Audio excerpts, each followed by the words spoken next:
નમસ્કાર દર્શક મિત્રો, આશા ન્યૂઝ ગુજરાતીમાં આપનું સ્વાગત છે।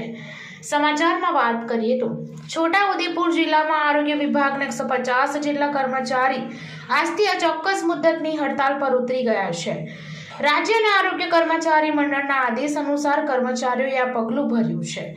કર્મચારીઓની મુખ્ય બે માંગણીઓ છે કે પ્રથમ માંગણી ટેકનિકલ ગ્રેડ પે મેળવવાની છે અને બીજી માંગણી ખાતાકીય પરીક્ષામાંથી મુક્તિ મેળવવાની છે। આ માંગણીઓ અંગે સરકાર સાથે અનેક વખત મંત્રણાઓ થઈ, પરંતુ કોઈ નક્કર પરિણામ ન આવતા કર્મચારીઓએ હડતાલનો માર્ગ અપનાવ્યો છે। હડતાલ પર ઉતરેલા કર્મચારીઓ શાસ્ત્રી બાગમાં એકત્રિત થયા હતા। ત્યાંથી તેઓ સેવા સદન ગયા હતા। અહીં તેમણે અધિક કલેક્ટરને આવેદનપત્ર સુપ્રત કર્યું હતું।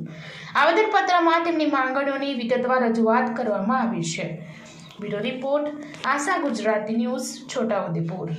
ગુજરાત રાજ્ય આરોગ્ય મહાસંઘના આદેશ અનુસાર અમે છોટાઉદેપુર જિલ્લા આરોગ્ય મંડળના એમપીડબ્લ્યુ, એફએડબ્લ્યુ, એમપીએચએસ અને એફએચએસ આમ 4 કેડર અમે અમારી બે મુખ્ય માંગણીને લઈ હડતાલ પર ઉતર્યા છે, જે અમે શરૂઆત તારીખ 5/3/2025ના રોજ માસીએલ મૂકી હતી।